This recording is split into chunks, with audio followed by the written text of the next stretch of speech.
Hello, welcome to my channel, or welcome back if you've been here before. My name is Bethanne. I'm a bit off in my planned videos for YouTube because this week did not go as planned for most of us in the US, I assume. So I missed my Thursday video, if anybody cares, but here's a Saturday video. So yeah, I had meant my next video to be my stats from 2020, which I am working on, and I'm very excited to talk about my reading stats from the past year. But because we had an attempted coup in the US Capitol, that didn't happen this week because I've done nothing except watch the news. So anyway, what I wanted to just do for this weekend is just a quick unhaul video. So went into kind of my stash of books that I've been meaning to drop off in some of the little free libraries around the city, and just go through some of these. So the first group, oh my gosh, there's so many of them. So I'm only going to do a few books, but the first one I'm going to unhaul is a series. So this is the Rose of the Prophet trilogy by Margaret Weiss and Tracy Hickman, who are the creators of the Dragonlance universe. And the three books in this trilogy are The Will of the Wanderer, The Paladin of the Night, and The Prophet of Akron.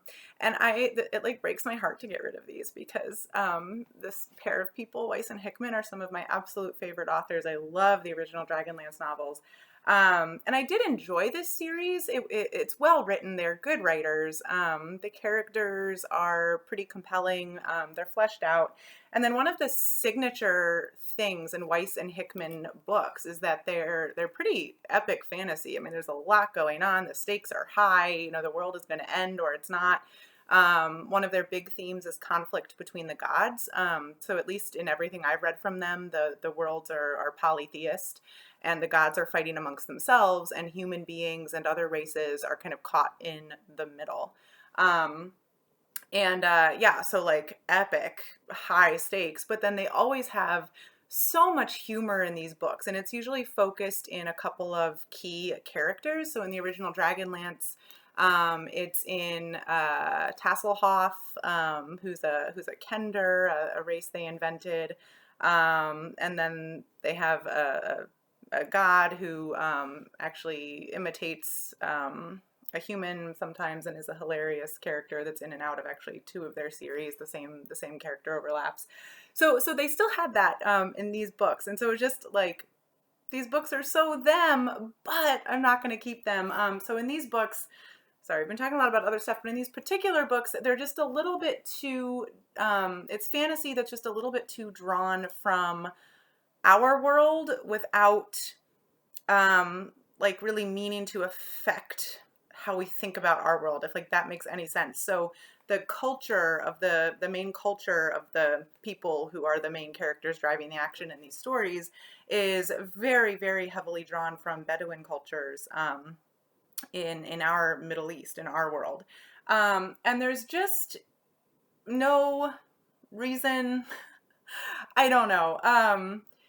It's just a bit weird to me to seem to adopt so heavily from a culture that's very recognizable from our world without, especially without bending it in any way. And so it just didn't quite sit with me as books that are like my absolute favorites that I want to keep forever. So I think I gave these books like 4 stars for the plot and the fantasy aspects and the characters, but there were just some things about the setting that I just couldn't quite get behind. So I'm going to put these in the giveaway pile, and I actually have an extra one of the 3rd volume, and I think in the past I've actually had more copies of these because used bookstores are my downfall. All right, that's a lot about those. Anyway, another partial series that I'm getting rid of, I'm getting rid of Catching Fire and Mockingjay, which are part of the Hunger Games trilogy by Suzanne Collins. The reason I'm giving these away is I actually picked them up from some little free libraries because I thought I still owned a copy of the first book, and so I was like, oh, I might as well get the full set because it's a fun series to read. I'm sure my daughter will want to read it at some point when she's a teenager, but it turns out I've actually already given away my copy of the first book, and so then I was like, I live in a small apartment and I'm gonna have to move again soon. So why would I keep these 2 books? Also, The Hunger Games is going to be in used bookstores for the rest of my life. I'm sure there will be copies to pick up, so I can get it again anytime I want. All right, other books I'm unhauling.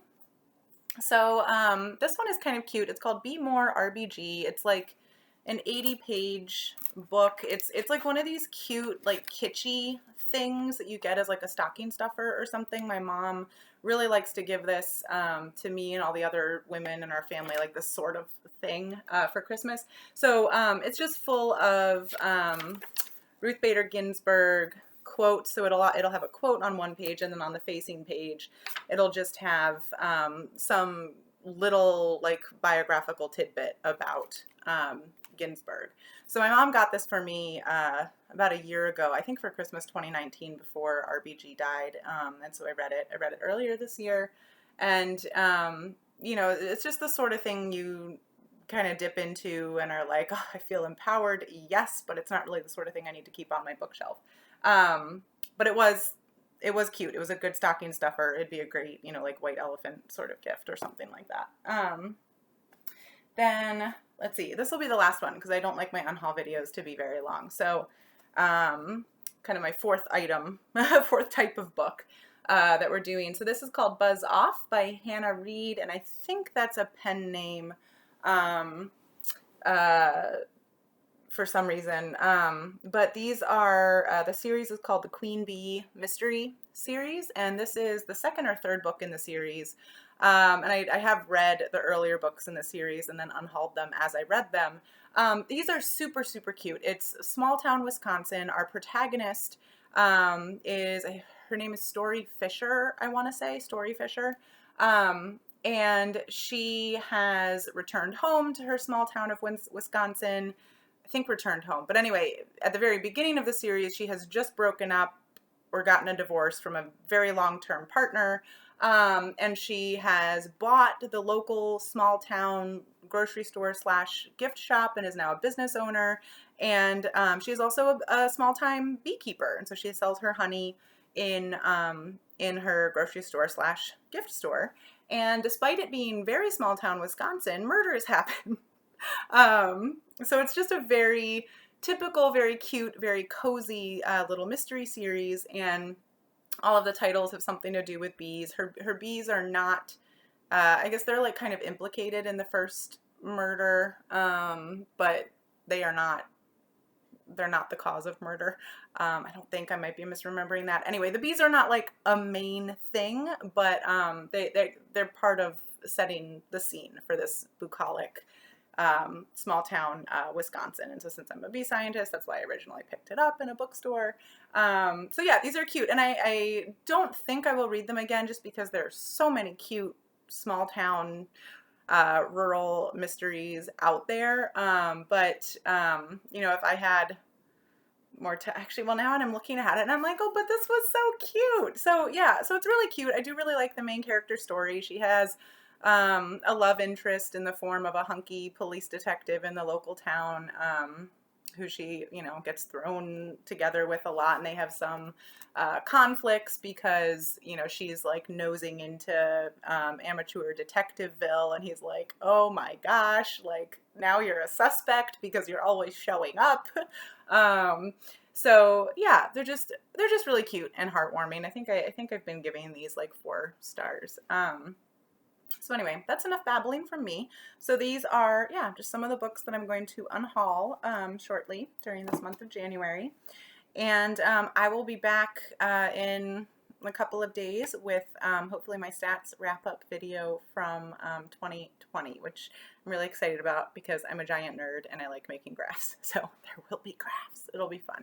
All right, so thanks for watching if you watched. And, you know, let me know if you've read any of the books I'm unhauling in the comments, or, you know, or some of these things you would be excited to read, even though I'm unhauling. I always love watching people's haul and unhaul videos to do those sorts of comparisons about what I would do with the same books. All right, so anyway, take care of yourselves this week if you are similarly troubled by our national events, and I hope to see you all in the next video. Thanks. Bye.